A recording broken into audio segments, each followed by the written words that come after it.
Bismillahirrahmanirrahim. Assalamualaikum warahmatullahi wabarakatuh. Perkenalkan, nama saya Namira, NIM 501190252. Saya mahasiswi Universitas Islam Negeri Sultan Taha Saifuddin Jambi, Fakultas Ekonomi dan Bisnis Islam, Prodi Ekonomi Syariah, kelas 2H. Baiklah, di sini saya akan menyampaikan tugas dengan mata kuliah pengantar manajemen dan dengan dosen pengampu Bapak Z Haryanto SHMH. Baiklah, langsung saja saya bacakan pertanyaan nomor 1. Apa itu manajemen dan apa arti penting mempelajari manajemen bagi mahasiswa? Baiklah, pertama-tama kita pahami dulu arti manajemen atau pengertian dari manajemen.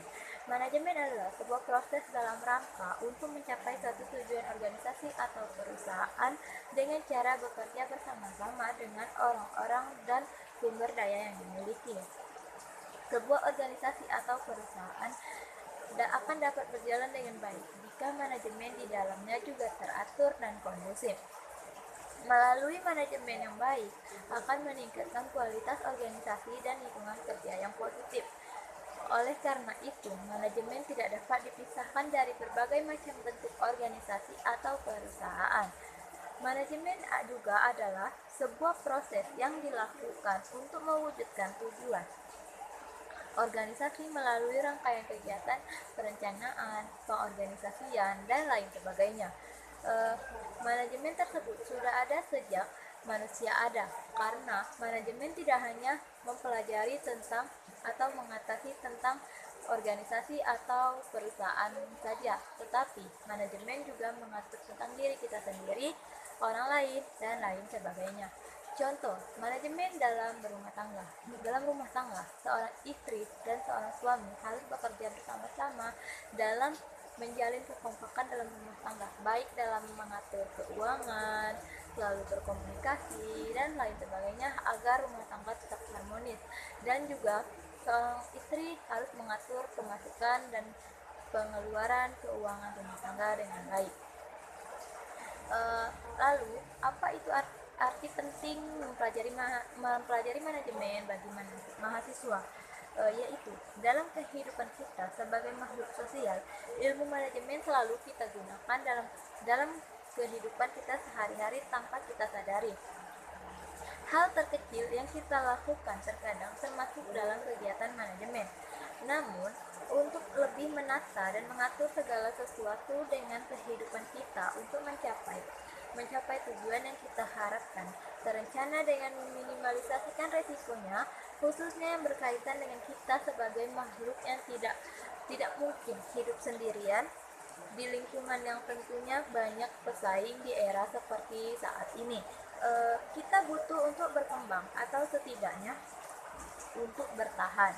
Salah satu cara untuk mencapai itu semua adalah dengan mempelajari manajemen. Itulah mengapa mahasiswa penting mempelajari tentang manajemen itu sendiri. Baiklah, selanjutnya saya akan membacakan pertanyaan nomor 2. Andaikan Anda adalah seorang pengusaha yang akan mendirikan sebuah perusahaan, jelaskan tahapan tujuan perusahaan mulai top manajemen hingga low manajemen dan jelaskan pentingnya manajer dalam sebuah organisasi secara umum. Baiklah, sebelumnya kita harus memahami dulu apa itu top manajemen, middle manajemen, dan low manajemen. Yaitu satu, top manajemen atau puncak manajemen adalah tingkat manajemen yang paling atas atau paling tinggi dalam sebuah organisasi atau perusahaan dan bertanggung jawab langsung kepada pemilik perusahaan. Tujuannya yaitu untuk bertugas melakukan perencanaan strategi serta kebijakan-kebijakan terkait pengambilan keputusan. 2. Middle management, yaitu pemimpin menengah dari sebuah perusahaan atau organisasi, bertugas melakukan perencanaan tekstil dan pengambilan keputusan. 3. Low management. Low management yaitu tingkat manajemen yang paling rendah atau paling bawah dari sebuah organisasi atau perusahaan. Tujuannya yaitu bertugas dalam perencanaan, pengawasan operasi, dan pengambilan keputusan. Pusat pembahasannya mengenai masalah-masalah pengoperasian. Lalu, arti penting seorang manajer dalam sebuah organisasi atau perusahaan yaitu di dalam suatu perusahaan jika tidak ada manajer, maka dapat dipastikan perusahaan tersebut akan bangkrut karena tidak berjalan dengan baik. Jika tidak ada yang mengatur, maka tidak akan berjalan walaupun sumber daya yang dimiliki lengkap dan berfasilitas tinggi. Tetap tidak ada artinya. Jadi sangat dibutuhkan seorang manajer dalam sebuah organisasi atau perusahaan. Eh, tetapi juga jika seorang manajer hanya bisa sekedar mengatur dan mengatur bawahan tanpa juga harus ikut bergerak, maka itu bukan manajer yang baik atau benar. Akhirnya berdampak pada keuntungan dan kelangsungan dari perusahaan atau organisasi itu sendiri. Jika dalam perusahaan atau organisasi ingin berjalan dengan baik, maka pilihlah manajer yang dapat mengatasi masalah-masalah yang ada dan bertanggung jawab. Selanjutnya dilanjutkan dengan soal nomor 3.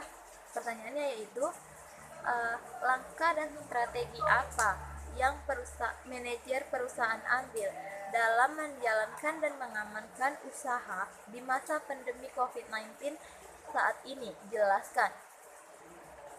Seperti yang kita tahu, penyebaran COVID-19 yang cepat membuat banyak bisnis menjadi menurun drastis, atau bahkan tidak ada pelanggan sama sekali. Dan seperti juga kita ketahui, pada saat ini orang-orang dianjurkan untuk bekerja di dalam rumah, tidak lagi bekerja di luar rumah. Mungkin ada orang yang bekerja di luar rumah, seperti mungkin kantoran yang tidak bisa bekerja di dalam rumah, atau mungkin seperti perawat atau tim medis, itu kan sudah pasti menanggung dari COVID-19.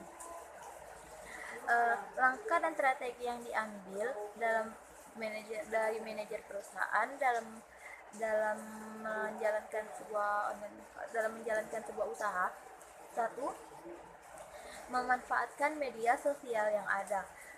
Seperti kita ketahui, sekarang kan media sosial sudah menyebar luas.